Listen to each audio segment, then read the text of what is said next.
And welcome to this February 23rd edition of the Courier Paperboys. I'm sports editor Doug Newhoff, and I'm joined this morning by our sports department starting lineup of Jim Sullivan and Nick Pateros. Let's get this started with a little college basketball, guys. You and I split 2 games last week with a tough loss at Loyola and a good win against a really good Illinois State team at home. They've won, 7 of their last 8.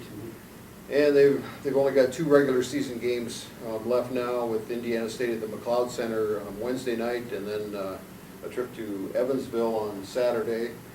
Kind of speaks volumes about the MVC race when you consider that you and I could still finish, anywhere from 2nd to 8th? Second to 8th in the seeding, that's correct. Crazy. It really is. The only thing that's certain right now is that Wichita State's #1. Everything else, the bottom 2, I think, are pretty well established as well.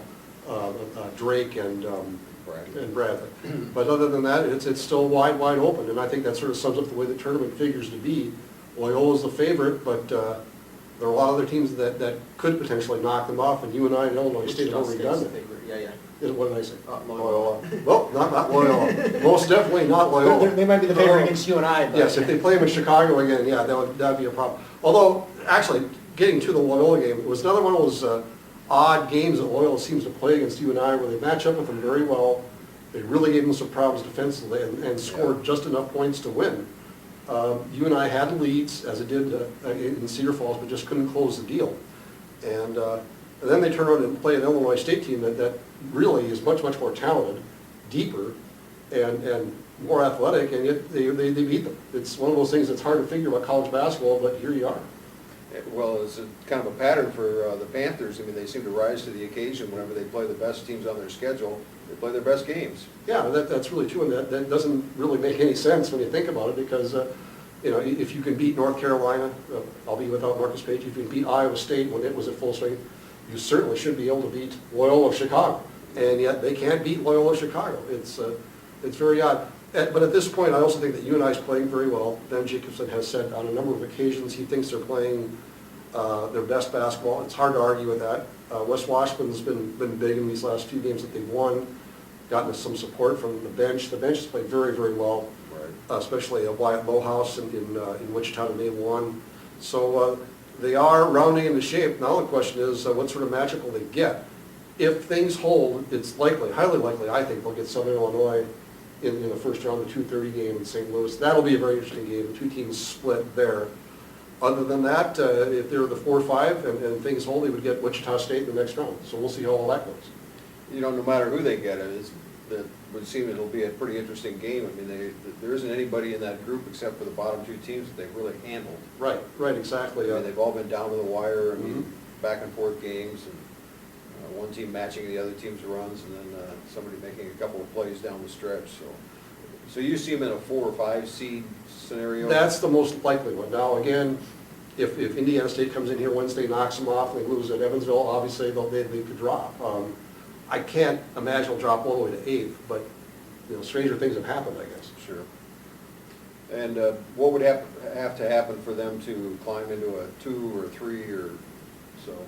Well, I think Evansville will have to lose out. I believe Illinois State would have to lose out as well. And then you go into the tiebreaker, the Missouri Valley Conference tiebreaker system, which, if it's a multiple team tie, it sort of becomes a mini set of standings. In other words, you right. figure out head-to-head between you and I, Illinois State, and Evansville, and the best team there will get the highest seed, and so on. If it's 2 teams, you just go straight head-to-head. If there's a split there, then I believe you go RPI. So they don't go against your record against the top teams in the league anymore? No, I think that's out. All right, very good. Let's move over to the Hawkeyes. They had kind of an ugly loss at Penn State last week, which I didn't really see coming, but now they've lost 2 out of their last 3. They're still ranked number 8 and tied for the lead in the loss column, at least, with Indiana. Indiana's 12-3 in the Big Ten. Iowa's 11-3. So they're still right where they want to be. They host Wisconsin Wednesday, and then they make a trip to Ohio State Saturday. And then they finish with a home game against Indiana and a trip to Michigan. So it's not smooth sailing to a Big Ten championship, but they still kind of control their own fate. With the Hawks, you wonder if they maybe even peaked a little too soon and now are just kind of hitting a little bit of a slump, but you know, it's such a long season in college basketball, and it seems like they have enough talent to get out of that, but they haven't been playing well the past couple weeks. Even before the loss to Penn State, they kind of struggled against Minnesota on their home court, so it just seems like it's a team that's got to kind of recapture a little bit of energy maybe at this point in the season. Well, Minnesota's no slouch. I mean, they went and beat Maryland. That's true. So, which was number 6 in the country. So I don't know that. I think there's just a lot of parity in college basketball, and if you're just not at the top of your game every night, I mean, you're going to have some games that maybe people think you should win by a large margin that are going to come down to the wire. Well, Penn State is to Iowa what Loyola is to UNI. It's a matchup that, if correct me if I'm wrong, but Penn State defeated Iowa in the first round of the Big Ten tournament last year, correct? Sounds right. And it's just one of those things where they see a Penn State uniform and things start going south. I was with you. I thought that Iowa would go in there and handle Penn State rather easily, and Penn State shot well from 3 and did everything you had to do to win that game. And it was Iowa's only game of that week, so Yeah. so they only had one to prepare for, and I just thought they'd take care of business Sure, in that one. sure. Long haul, they're fine. I mean, they're going to go to the NCAA tournament. They're going to be in the hunt for the Big Ten championship. It's kind of funny because word came out yesterday, had the players meeting, and now there are, as Nick and I were discussing before we taped, there are players meetings, and then there's the players meeting. Now, where this falls into that, I don't know. It didn't sound too terribly serious. I'm sure they just had a few things to discuss about what to do down the road, but is there a lot of cause for alarm? I don't think so at this point. No, and I think it speaks to what kind of character they have on that team and leadership, that they did decide, just because they've lost 2 out of 3 in a tough Big Ten, both games that they've lost have been close. I mean, they haven't played terrible. Mhm. They just haven't quite made enough plays to win, and yet they thought it was important that they got together and talked about some things. So I think that shows the senior leadership that team has, and should give Hawkeye fans a lot of cause for hope that they'll finish strong here and maybe play themselves back into that conversation for a top 4 seed in the NCAA tournament. Not beyond the realm of possibility. Over in Ames, Iowa State lost to West Virginia last night. Another one of those up and down and back and forth games, 97-87. The Cyclones just kind of are like treading water in the Big 12. I mean, they just can't seem to gain any traction. I mean, that's a great league, and there's some great basketball being played there, but they just are kind of fading into the middle of the pack. Not only are they fading in the middle of the pack, I believe they're there, and I don't think they're going anywhere anytime soon. Now there's a lot of hindsight sort of going on with them that we should have seen this coming, that Iowa State's deficiencies should have been obvious, and I don't think so, not when they had media day. I mean, at that point, Nasby Trulong is still playing. At that point, we didn't know what was going on with Jamil McKay, or that his season would go south. We suspected, and we turned out to be quite right, that their defense could be a problem. Well, I don't think we knew it would be quite this much of a problem, but we certainly wondered about that. And now here we are near the end of the season, and they're really struggling. They can't outscore people. They score plenty of points, but they can't outscore people. They shot, I think, 55% in the first half yesterday against West Virginia and trailed. And I was watching them against TCU the previous game, Saturday, and TCU stuck with them, and Iowa State had a terrible time closing out on shooters on the perimeter. They just couldn't get there. And you wonder why that is, if they're not executing fundamentally, or they're tired, or what the deal is. But That would be my question, is that 6-7-man rotation finally catching up with them, and would that show up most on the defensive end? I think it would. I think it would, sure. And some of these guys, just to put it bluntly, are not particularly great defensive players. George Niang is not going to make a living playing defense at the next level. He's going to be an offensive player. Not to pick on him, because I think the whole team as a whole has some issues. They've tried zone, they've tried man-to-man, tried about everything. But I think you're right. I think in the long haul, the depth catches up with them at certain points. Maybe they get around in a tournament, although that's not likely. But right, they're going to make it the NCAA tournament. I think that's clear, that their seed is now in question, where they're going to be and what sort of matchup they're going to get. Yeah, they still have 3 games left now. They play Kansas on the road, they won. Isn't that their last one? I think so. I think they finished with Kansas on the road. Kansas State is next, so I think so. Yeah, Kansas State and Oklahoma State and Ames, and then a trip to Kansas. So they've got their work cut out too. I mean, it's going to be a tough finishing stretch here for the Cyclones. But Let's move on to college swimming. I think you and I finishing third at the Missouri Valley Conference Championships doesn't sound like a great big deal just on the surface, but when you consider how far that program's come, they go down there, they win 7 events at a conference championship, they have the coaches of the year, they set a Missouri Valley record. Just really speaks volumes to what Coach Doug Humphrey has done with that program, and largely with a group of Iowa kids. I had a chance to see them in their final home swim duel against Iowa State, and it was kind of a neat environment. They had that aquatic center packed, a lot of support, and it seemed like there was a lot of energy around that program. The kids really like swimming with each other, a lot of good chemistry on that team, and I think they're having a lot of fun this season. I think Coach Humphrey and his staff have done a good job getting the right people into that program, and it's kind of neat to see, obviously it'd be easier to go with more of a national recruiting base, especially for swimming, where you could probably have more success, but it's neat to see some of those local ties, and they really have kind of taken it to another level where they hadn't been very competitive in that conference in previous years. The only thing from what I could tell that really separated them from Missouri State and Southern Illinois, which finished 1-2, was depth. I mean, they scored 16 places in a lot of those events, in individual events at least, and Southern Illinois and Missouri State were scoring 4 or 5, sometimes more swimmers in single events, and you and I didn't have that kind of depth, but their top end talent is really good. It sounds like, from what Coach Humphrey was saying the other day too, that they need some help in the distance events, especially in terms of depth, that's what they're looking to do. But it's a remarkable story. We've been around long enough to see where that program, when it was struggling a little bit, just wasn't real. It was, they'd get maybe a winner here or there, or set a personal record here or there, but really not among the contenders for a conference title. And Doug Humphrey has done a remarkable job there with the people that, as we said, are local people, some very familiar names, Afton Fife to name one, and it'll be interesting to see where they go from here, if he's able to sustain this, build on it, or where they go. It's kind of neat with Afton too, that Cedar Falls program's been so successful at the prep level, to get her, obviously she's from Waverly but swam for Cedar Falls, to get her in there, and then she ended up helping to recruit that Molly Lembedezer, who's been setting all the sprint records for them this year as well, and has been really a special swimmer too for that program. They have a good core of that team coming back as well. I know they lose half a dozen seniors or so, but most of the key participants return next year, and I know the coaches are excited about some kids that they've got coming in, so no reason to think this won't continue to be another one of those great UNI stories that an Iowa program elevates itself to some kind of a national or at least a regional level of prominence. So good stuff. Let's talk a little bit about prep basketball. I mean, we're deep into the postseason now. We've got our girls teams. Turkey Valley qualified for state. Osage is in, I guess. So far, that's it.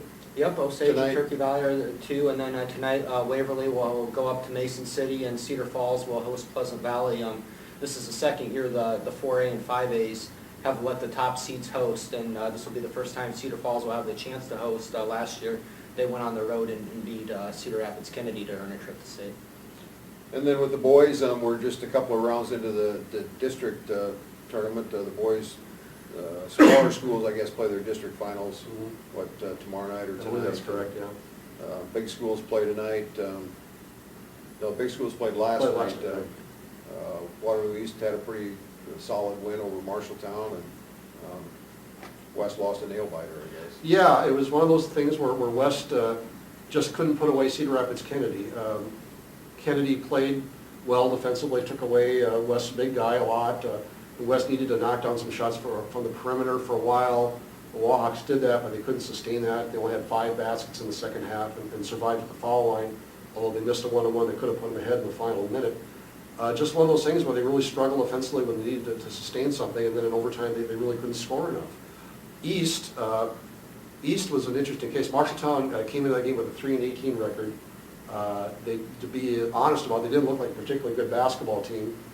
Not very deep, but they hung with it for a while and forced East to do some things it doesn't want to do a lot, like shoot from the 3. They just don't have a lot of shooters yet.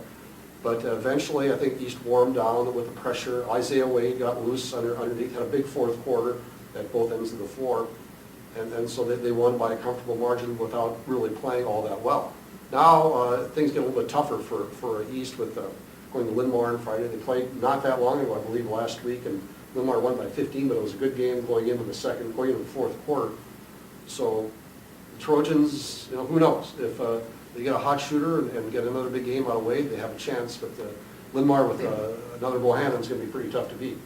I do think that East is starting to figure out the way that McGraw wants them to play, and they're starting to execute, and they're seeing some success. So they kind of got a little bit of momentum here going toward the postseason. They really do, and it's Steve McGraw is already a storied coach in the state. It's a little more I can add to his resume, but it's still a remarkable job considering where they were when he came back a couple of years ago and won 2 or 3 games. And I think that the people who replaced him temporarily gave it the best shot, but McGraw came in there and they got a little bit better last year. This year they're much, much better, much improved. And McGraw's now one to rest on his laurels, and I think if you asked him 12 and 11 would not be satisfactory. Having said that, it's still a step in the right direction, and we'll see where they're at next year. And they played some of the best teams in the state. Yes. Pleasant Valley is ranked #1, West Des Moines Valley, one of the better teams, and then Iowa City West in their own conference. And the thing about Coach McGraw is he holds them to a tough standard, even when they're playing one of those teams and they lose. He'll still find areas that they can grow. He commands respect, and there's a reason he's a Hall of Fame coach. I think it's representative of this team, what they've been able to do. So. No question about it now, and just to follow up on it, Cedar Falls, of course, is now waiting, now knows who it'll play. It'll be Kennedy, and I don't recall how that matchup turned out in the regular season, but I think Cedar Falls won. I would guess. And we'll see where the Tigers are. They've had some, I think they're now in a position where they should be playing their best basketball. They should have their rotation set. LeBeau is back and part of that, and then Fagan's been playing well, and A.J. Green had a 28-point game. I think that was against Kennedy. Yeah, he went 8 of 8 from three-point range. Incredible. I mean, when he's hitting the shots, if he can do that, Cedar Falls is going to be awfully tough to beat, whether it's against a Kennedy or if they should beat Kennedy in the sub-state final. Speaking of high school basketball, if you guys had to pick, you've seen a lot of games this year, if you had to pick a Metro MVP, who would your boys and girls MVPs be? Oh, that's it. The top 2 that spring to mind are Isaiah Wade and Trayvon Fagan in either order. I guess I would go with Fagan just because the record's a little bit better. He's, I think, played the whole season, whereas Wade, I think, came in a little bit late. So I guess by a nose, it would be Trayvon Fagan. Then on the girls' side, I think Emma Gertis has done a lot for that Cedar Falls team that's only lost 2 games and should have a good chance to make it to the state tournament there tonight. A kid that's kind of, does a little bit of everything, drawing charges, strong defense. She can shoot, and really kind of has facilitated that offense. Been a great leader for that team this season and what's been a successful year. Well, those are 2 pretty good kids, so can't go wrong there. Major League Baseball, let's move in that direction just for just for a minute. Spring training started this week. Nick, how high are your expectations for your beloved Cubbies? World Series or bust. This has to be the year, 162 and all, right? Put into places. It should be a 100-win team. I don't know. I still think they need another starting pitcher. Probably, maybe they will get one at the trade deadline. Who knows? But yeah, I think this is probably as optimistic as Cubs fans can be at this. They're always optimistic going into spring training, but based on what the team did last year and the step they took forward, in a lot of national publications are already getting out there because you want to be the one that predicted it once they end that World Series curse or whatever. So. You want another starting pitcher. Well, being Twins fans, Sully and I would probably take any one of your 5 that you want to get rid of. Want to get rid of John Lester? Hey, I know we do. Well, Sully, that brings us to the Twins. For as high as Nick's expectations are for the Cubs, I mean, I guess ours are considerably lower. I would think so, and I was sort of in line with a lot of the national people, along with the people that make projections based on sabermetrics. The Twins would take a small step backward this year. Not going to be a 95-loss team again, but maybe a game or 2 under 500. It's interesting now, the line coming out of the Twin Cities with some of the writers who are a little bit closer to that team is they think that they'll be better than that. Now, who knows? A couple things have to happen. The bullpen has to line up right. They have a few more pieces than I originally thought, but still there are some question marks there. Glenn Perkins' health is one of those. Joe Mauer is always an interesting story. He's had 2 pretty tough years. And apparently, he didn't tell anyone he was having vision problems, dating back to his concussion of a couple of years ago. They're doing some things to try to straighten that out, so we'll see where he is. And you really don't know where the young players are going to end up. Sano showed tremendous promise last year. Which way is he going to go? Byron Buxton showed tremendous promise, especially defensively, struggling with the bat. Which way is he going to go? Is shortstop settled now with Escobar, or are the Twins going to make a move? Where does Dozier go? He's still a fairly young guy. Does Murphy fill the hole at catcher? There are a lot of question marks, and it's a tough division to have question marks in, because the Tigers are better, the Royals are the Royals, the White Sox have made some moves, the Indians have an outstanding pitching staff, so there's not a lot of margin for error. If things really go right, if the young stars step up, they have a chance to be in the hunt, but again, I more or less see them being right around 500, if not a game or two below. I think that AL Central will be a very good race Yeah. this year. I would think. Well, somebody has to be the surprise of Major League Baseball this year, so let's just hope. Why not them? Let's hope it's the Twins for a change. All right, let's wrap this up. It's another big week in local sports, and as always, you can keep up with all the action in our print editions or at WCFcourier.com, and we'll be back next week.